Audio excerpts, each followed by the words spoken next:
శాంతియే నాకు నీదు కౌగిలిలో నిత్య సుఖ శాంతియే నాకు నీదు కౌగిలిలో శాశ్వతమైనది నీవు నాయడ చూపిన కృపా అనుక్షణం నన్ను కను పాపవలే కాచిన కృపా తల్లి తన బిడ్డలను మరచిన నేను మరువాలేనంటివి తల్లి తన బిడ్డలను మరచిన నేను మరువాలేనంటివి నీదు ముఖ కాంతియే నన్ను ఆదరించెనులే నీదు ముఖ కాంతియే నన్ను ఆదరించెనులే శాశ్వతమైనది నీవు నాయడ చూపిన కృపా అనుక్షణం నన్ను కను పాపవలే కాచిన కృపా పర్వతములు తొలగినను మెట్టలు తత్తరిల్లినా పర్వతములు తొలగినను మెట్టలు తత్తరిల్లినా నా కృప నిన్ను వీడనని అభయమిచ్చితివి నా కృప నిన్ను విడువదని అభయమిచ్చితివి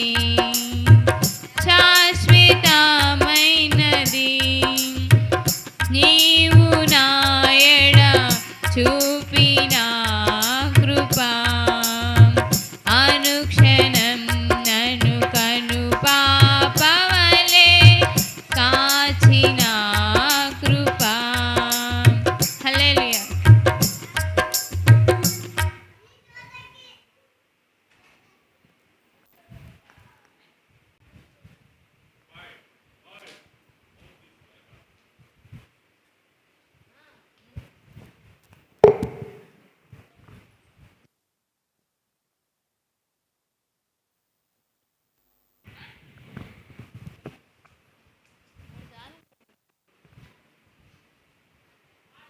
హల్లెలూయా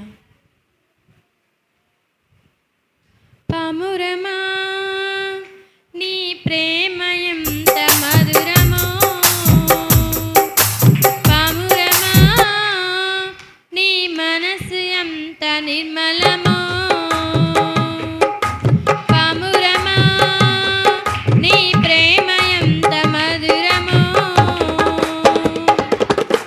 పామురమా నీ మనసు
హల్లెలూయా. నీతో నేను నడువాలని, నీతో కలిసి ఉండాలని, నీతో నేను నడువాలని, నీతో కలిసి ఉండాలని ఆశయ, చిన్న ఆశయ, ఓ యేసయ్యా నీవే తీర్చాలయ్యా. ఆశయ, చిన్న ఆశయ, ఓ యేసయ్యా నీవే తీర్చాలయ్యా. నీతో నేను నడువాలని, నీతో కలిసి ఉండాలని, నడువలేక నేను నీ లోకయాత్రలో బహుబలహీనుడనైతినయా. నడువలేక నేను నీ లోకయాత్రలో బహుబలహీనుడనైతినయా. నా చేయి పట్టి నీతో నన్ను నడిపించుమయ్యా నా యేసయ్యా. నా చేయి పట్టి నీతో నన్ను నడిపించుమయ్యా నా యేసయ్యా. చిన్న ఆశయ, ఓ యేసయ్యా నీవే తీర్చాలయ్యా. ఆశయ, చిన్న ఆశయ, ఓ యేసయ్యా నీవే తీర్చాలయ్యా. నీతో నేను నడువాలని, నీతో కలిసి ఉండాలని, సౌలును పౌలుగా మార్చిన నా గొప్ప దేవుడా. సౌలును పౌలుగా మార్చిన నా గొప్ప దేవుడా. నీలో ప్రేమ నాలో నింపి ఐలా నన్ను నీవు మార్చుమయ్యా. నీలో ప్రేమ నాలో నింపి నీలా నన్ను నీవు మార్చుమయ్యా. నీలా ఉండాలని, నీతో ఉండాలని, చిన్న ఆశయ, ఓ యేసయ్యా. ఆశయ, చిన్న ఆశయ, ఓ యేసయ్యా నీవే తీర్చాలయ్యా. నీతో నేను నడువాలని, నీతో కలిసి ఉండాలని, నీతో నేను నడువాలని, నీతో కలిసి ఉండాలని. హల్లెలూయా. ప్రార్థన చేసుకుందాం.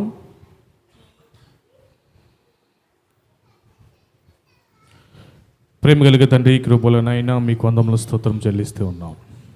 ఇంతవరకు మీ బిడ్డలో పాటలు పాడి మీ నామమును స్తుతించి ఘనపరచు. కొద్ది నిమిషాలు మీ మాటలు మేము వినబోతూ ఉండగా మీరే తండ్రి మాట్లాడండి. ప్రతి ఒక్కరిని దర్శించండి, బలపరచు అయ్యా. ఈ ప్రార్థన కోరికను ఎవరైతే వింటూ ఉన్నారో సంతోషం, సమాధానం అడుగుతూ ఉన్నా. ఇంకా రావాల్సిన వారిని నడిపించండి తండ్రి. కొద్ది నిమిషాల్లో మీ సన్నిధి తండ్రి మేము గడపాలని, బలపరచబడాలని వచ్చి ఉండగానైనా ఈ ఆత్మీయ జీవితంలో తండ్రి బలపరిచే మాటలు మీరే మాట్లాడి దర్శించి ప్రతి విధమైన ఆటంకాలు తీసివేసి మీ పరిశుద్ధాత్మ శక్తి ఉంచమని కోరుకుంటూ యేసు నామమున అడిగి వేడుకొనుచు ప్రార్థిస్తున్నాను తండ్రి. ఆమేన్.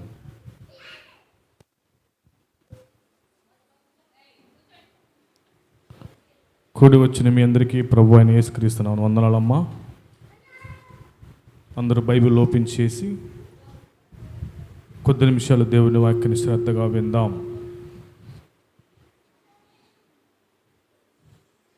ఇప్పటిదాకా పాటలు పాడాం, స్తుతించి గణపరిచాం. దేవుని వాక్యాన్ని వినే శ్రేష్టమైన సమయం. దయచేసి ఎవరు అల్లరి చేయకుండా, అల్లరి చేసే పిల్లల్ని కంట్రోల్లో పెడుతూ దేవుని వాక్యాన్ని వింటూ ఉండగా పరిశుద్ధాత్మ దేవుడు మనతో మాట్లాడి దేవుడు మనల్ని బలపరచునుగాక. రోమీయులకు రాసిన పత్రిక 8వ అధ్యాయం 31వ వచనం ప్రియాంక లేచి చదివి సహకరిస్తుంది. ఆ వచనాన్ని మనం ధ్యానిద్దాం. రోమా 8వ అధ్యాయం 31వ వచనం.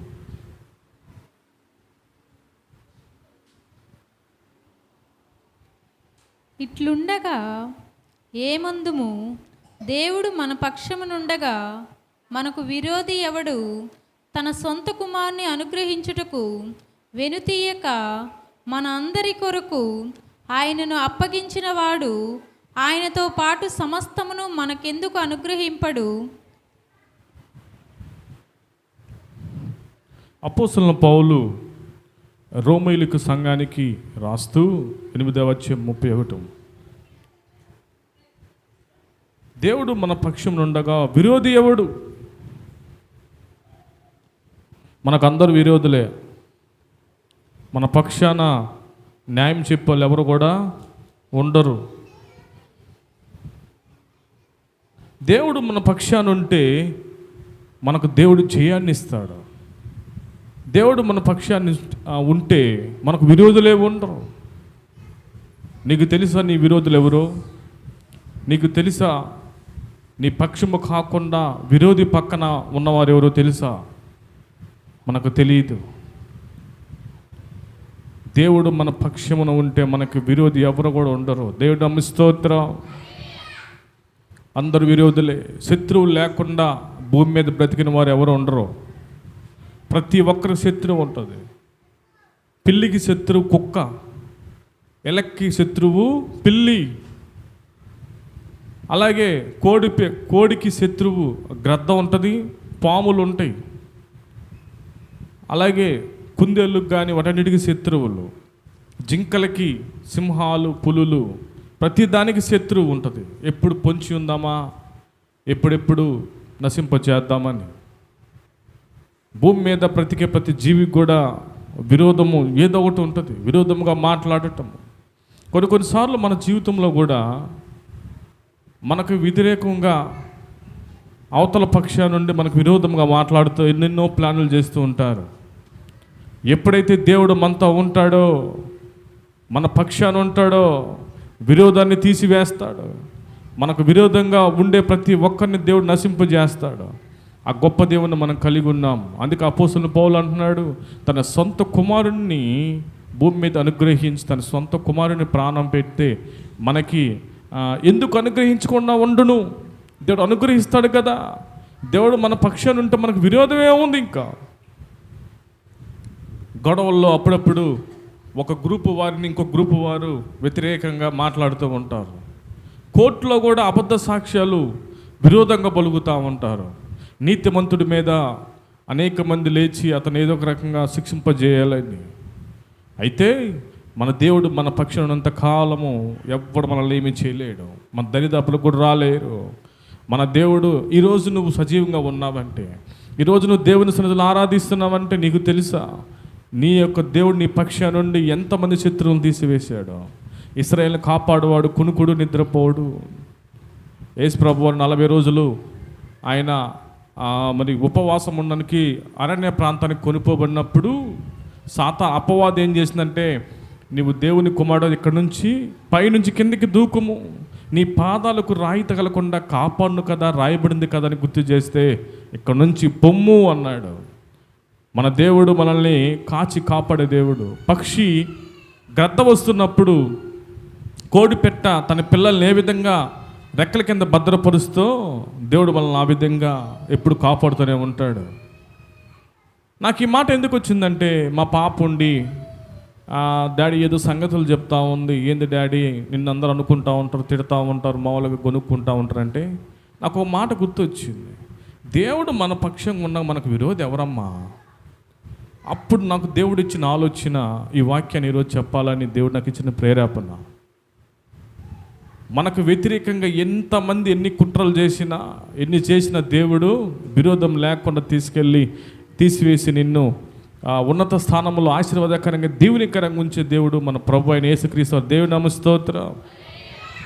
మోషే గారు కూడా మోషేని మన దేవుడు ఏర్పరచుకున్నాడు. మోషేని ఏర్పరచుకొని ఇదిగో నా జనాము 430 సంవత్సరాలు ఐగుప్తులో వారి యొక్క శ్రమలు వారి యొక్క బాధలు కన్నిటిని నేను చూచిని వారందరినీ బయటికి తీసుకుని రావాలని మోషేని ఏర్పరచుకున్న తర్వాత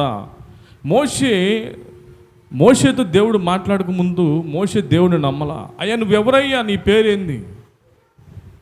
ఒకవేళ నేను వెళ్ళి నా జనానికి నన్ను దేవుడు పంపించాడు అంటే నా మాటలు ఎవరేంటారంటే, ఇదిగో మోషే నేను ఉన్నవాడను అనువాడును.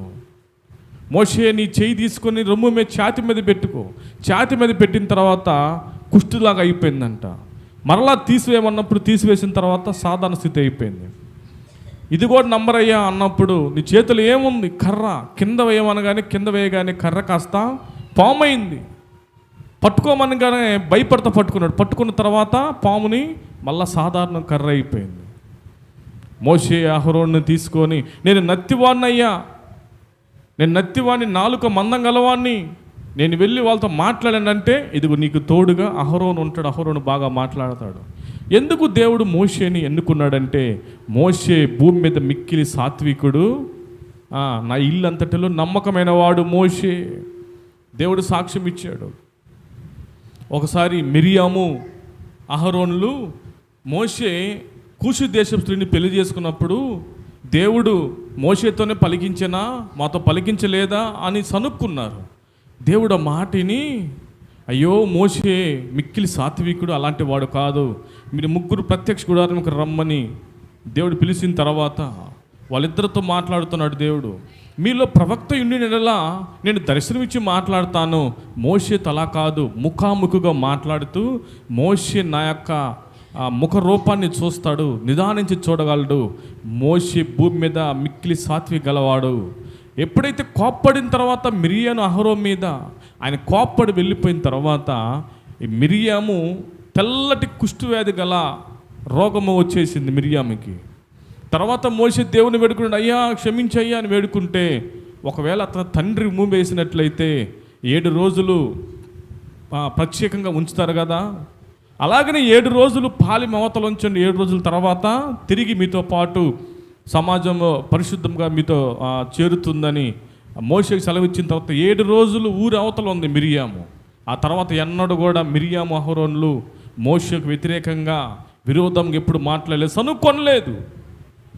అలాగే మోషే మరి 40 సంవత్సరాలు ఈ అరణ్య ప్రాంతంలో నుంచి కనాను దేశానికి తీసుకొస్తూ దేవుడు అన్నాడు, ఇదిగో నేను మీకు స్వాస్థ్యం ఇస్తాను, మీ అందరికీ పాలు తేనెలు ప్రవహించే దేశాన్ని ఇస్తానని దేవుడు మోషేతో వాగ్దానం చేసి ఐగుప్తు నుంచి తీసుకొచ్చి నడిపిస్తూ ఉన్నప్పుడు అరణ్య ప్రాంతంలో లేవి ముది మనవడును ఇస్సాకారు మనవడును మరి మనవడైన కోరాహు అభిరాము దాత ఓను, ఈ 4 ఇశ్రాయేల్లో సమాజ ప్రధాన అధిపతులందరినీ 250 మందిని పోగు చేసి మోషేకి విరోధంగా లేచారు. మోషే ఎవరు, అహరోను ఎవరు? మోషే అహరోను మీతో మాకు ఇంకా పని లేదు, మేము కూడా పరిశుద్ధంగా ఉన్నాము, యెహోవా మేము కూడా పరిశుద్ధంగా ఉన్నాం కాబట్టి మేమందరం కూడా పరిశుద్ధులమే, మీరు మా మీద హెచ్చింపబట్టం ఎలాగా? మోషే బాధపడి ఎవరు పరిశుద్ధులు కారో మీరు ధూపము తీసుకొని రేపు రాండి ప్రత్యక్ష గుడారం దగ్గరికి. ఎవరు పరిశుద్ధులు కారో దేవుడు నిర్ణయిస్తాడు. ఎవరికి దేవుని మహిమ ఉంటుందో రేపు తెలుసుకుంటారు. అంతేకాదు కోరాహు అభిరాము దాతలు మీ అందరినీ కూడా లేవీలుగా ఉన్నారు, దేవుని యొక్క పనిని జరిగించడానికి, అలాగే సమాజ సేవ చేయడానికి దేవుడు మిమ్మల్ని ఎన్నుకున్నాడు కదా, మీరెందుకు యాజకత్వం చేయాలనుకుంటూ ఉన్నారు? దేవుడు నన్ను ఎన్నుకోబట్టి నేను ఎన్ని పనులు చేస్తూ ఉన్నాను అని ఒకసారి వార్నింగ్ ఇచ్చిన కోరాహు ఒక మనసు మారలేదు. తర్వాత మరుసటి రోజు ఏం చేశారంటే కోరాహు అభిరాము దాతలు 250 మంది ధూపము తీసుకొని ప్రత్యక్ష గుడారం దగ్గర వచ్చారు. మోషే అహరోనులు కూడా ప్రత్యక్ష గుడారము ఎవరి మీదైతే ఆయన మహిమ పడుతుందో వారిని దేవుడు ఎన్నుకోలేదు.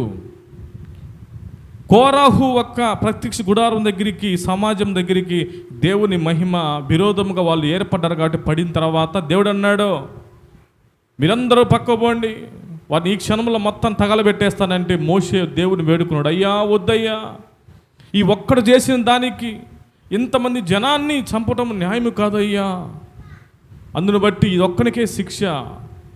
మోషే అన్నాడు, సామాన్య మనుషులకు వచ్చే ఒక మరణం వచ్చినట్లయితే ఏముంది, దేవుడు ఏదొక అద్భుతం ద్వారాగా చేస్తే కానీ వీరికి మరణం రాదు.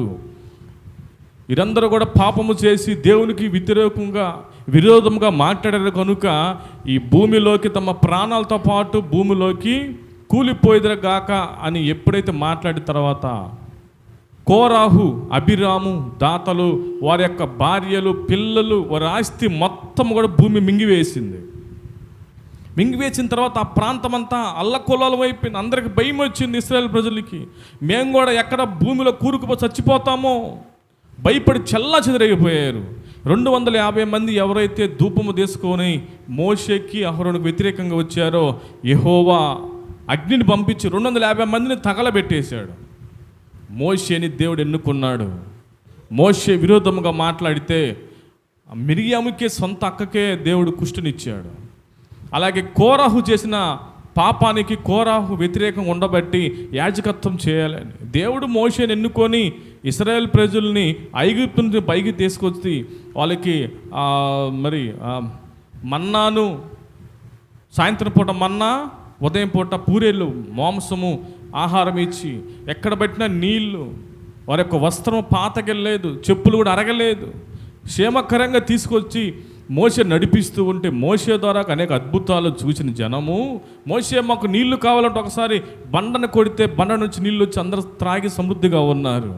ఈ కోరాహు యాజకత్వం చేయాలని దేవునికి విరోధముగా, మోషేకి విరోధముగా కొంతమంది 250 మందిని తీసుకొని వాళ్ళందరూ ఒక బ్యాచ్ అయ్యి మోషేని ఏదో చేద్దాం అనుకున్నారు.